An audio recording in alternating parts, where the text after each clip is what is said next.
As you saw just a few minutes ago, the Proud Boys instigated the first breach of the Capitol just before 1:00 p.m., where rioters pushed over barricades near the Peace Circle at the foot of the Capitol. Our two witnesses tonight were both there at the time of that first breach. Officer Edwards was standing with other officers behind a line of bike racks that marked the perimeter of the Capitol grounds. She bravely tried to prevent an angry crowd from advancing on the Capitol. Unfortunately, she was overrun and knocked unconscious as the crowd advanced on the Capitol. Mr. Quickstead was a few yards away from Officer Edwards, taking footage of the Proud Boys as part of his work on a documentary film. Most of his footage has never been shown publicly before we shared it this evening. Officer Edwards, I'd like to start by asking if you could tell us why you believe it's important for you to share your story this evening with the committee and the American public. Please, your microphone. Well, thank you, Mr. Chairman. I really appreciate it, and thank you to the committee for having me here to testify. I was called a lot of things on January 6, 2021 and the days thereafter. I was called Nancy Pelosi's dog, called incompetent, called a hero, and a villain. I was called a traitor to my country, my oath, and my Constitution. In actuality, I was none of those things. I was an American, standing face to face with other Americans, asking myself how many times, many times, how we had gotten here. I had been called names before, but never had my patriotism or duty been called into question. I, who got up every day, no matter how early the hour or how late I got in the night before, to put on my uniform and to protect America's symbol of democracy. I, who spent countless hours in the baking sun and freezing snow to make sure that America's elected officials were able to do their job. I, whose literal blood, sweat, and tears were shed that day defending the building that I spent countless holidays and weekends working in. I am the proud granddaughter of a Marine that fought in the Battle of the Chosin Reservoir in the Korean War. I think of my papa often in these days, how he was so young and thrown into a battle he never saw coming, and answered the call at a great personal cost. How he lived the rest of his days with bullets and shrapnel in his legs, but never once complained about his sacrifice. I would like to think that he would be proud of me, proud of his granddaughter that stood her ground that day and continued fighting, even though she was wounded, like he did many years ago. I am my grandfather's granddaughter, proud to put on a uniform and serve my country. They dared to question my honor. They dared to question my loyalty. And they dared to question my duty. I'm a proud American, and I will gladly sacrifice everything to make sure that the America my grandfather defended is here for many years to come. Thank you. Officer Edwards, your story and your service is important, and I thank you for being here tonight. Officer Edwards, can you describe the crowd that had assembled at the Peace Circle as you and your fellow officers stood behind and guarded the bike racks at the Peace Circle? Yes, so there were about, I want to say about 5 of us on that line. And there was our bike rack, and then at the bottom of the Pennsylvania Avenue walkway, or right by Peace Circle, there was another bike rack. And so the crowd had kind of gathered there. It was the crowd led by Joseph Biggs, and they were mostly in civilian clothes. There were some who had military fatigues on. We could see people with bulletproof vests on, things like that. They didn't seem, extremely cohesive, but they had gathered there in their outfits, but they had gathered there together, and Joseph Biggs started, he had a megaphone, and he started talking about, first it was things kind of relating to Congress, and then the tables started turning once the, what is now the Arizona group is what you said, the crowd with orange hats, they came up chanting Antifa, and they joined that group. And once they joined that group, Joseph Biggs' rhetoric turned to the Capitol Police. He started asking us questions like, you didn't miss a paycheck during the pandemic, mentioning stuff about our pay scale was mentioned, and started turning the tables on us. And I've worked, I can conservatively say probably hundreds of civil disturbance events. I know when I'm being turned into a villain, and that's when I turned to my sergeant and I stated the understatement of the century. I said, Sarge, I think we're gonna need a few more people down here. And so after that, I think they started conferring. They went a little silent. They started conferring among each other. I saw the person now identified as Ryan Samsel. He put his arm around Joseph Biggs, and they were talking, and then they started approaching the first barricade.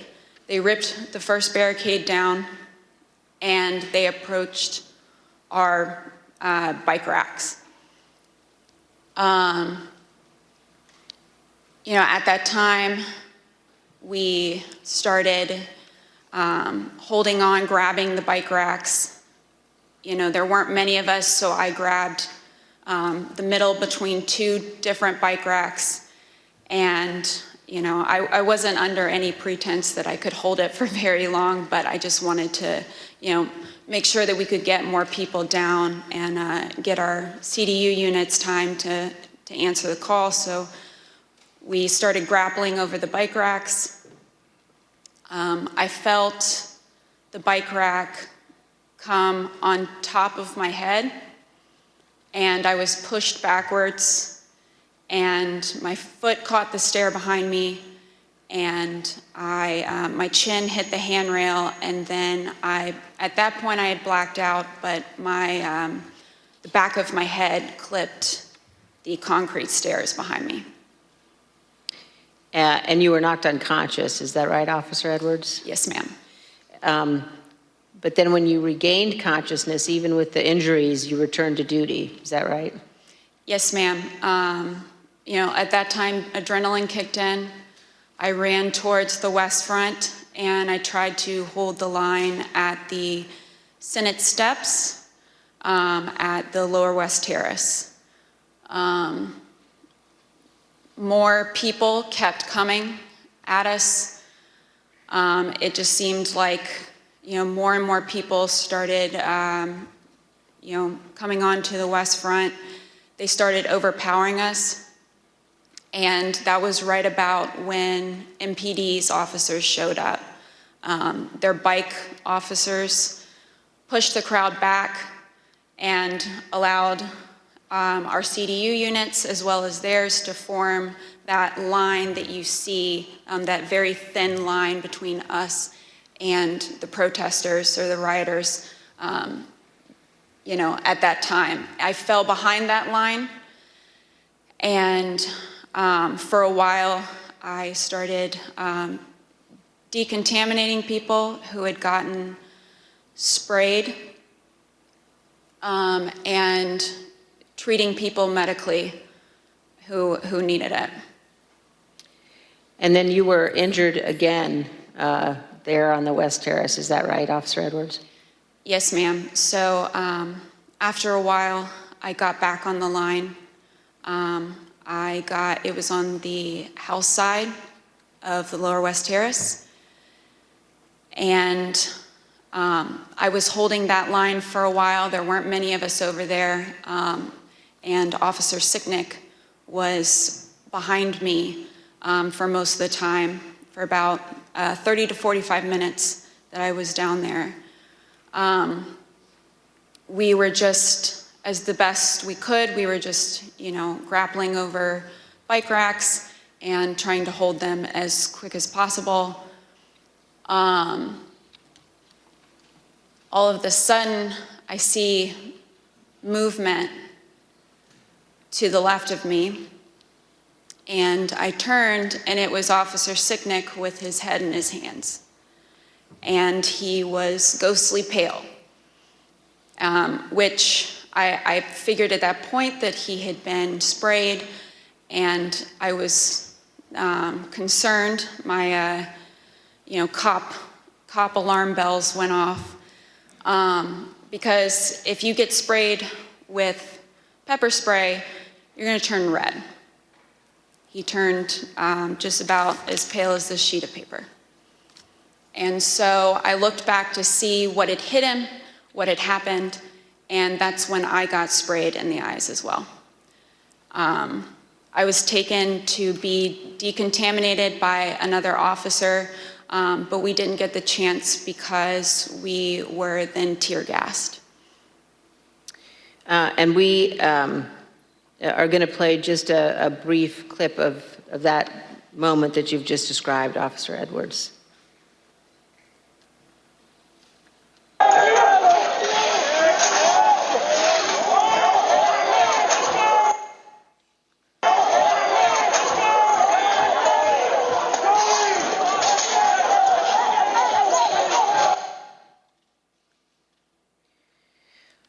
Officer Edwards, I just want to thank you for being here. And I know, again, how difficult it is. I know the family of Officer Sicknick as well, who's here tonight.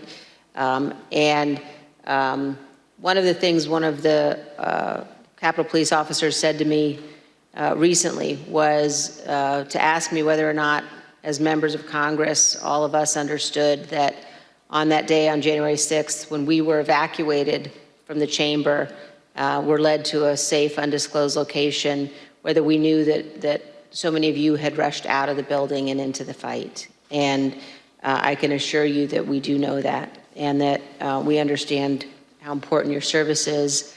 Thank you for your continued work with our committee and the interviews, and thank you very much for both of you for being here this evening. Mr. Chairman, I yield back. Thank you very much. Ms. Edwards, can you give us one memory of that awful day that stands out most vividly in your mind? I can. That time when I talked about falling behind MPD's line, I remember because I had been kind of shielded away because I was holding those stairs, so I wasn't able to really see what was going on over here. When I fell behind that line and I can just remember my breath catching in my throat, because what I saw was just a war scene. It was something like I had seen out of the movies. I couldn't believe my eyes. There were officers on the ground, they were bleeding, they were throwing up, they were, they had, I saw friends with blood all over their faces. I was slipping in people's blood You know, I was catching people as they fell. It was carnage. It was chaos. I can't even describe what I saw. Never in my wildest dreams did I think that as a police officer, as a law enforcement officer, I would find myself in the middle of a battle. You know, I'm trained to detain, a couple of subjects and handle a crowd, but I'm not combat trained. And that day, it was just hours of hand-to-hand combat, hours of dealing with things that were way beyond any law enforcement officer has ever trained for. And I just remember that moment of stepping behind the line and just seeing the absolute war zone that the West Front had become.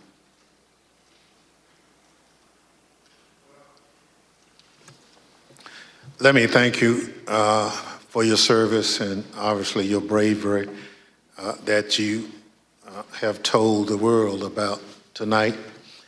It's unfortunate that you had to defend the Capitol from fellow Americans. None of us would ever think that that would have to happen, but it did. So let me thank our witnesses for joining us tonight and sharing their experiences with America.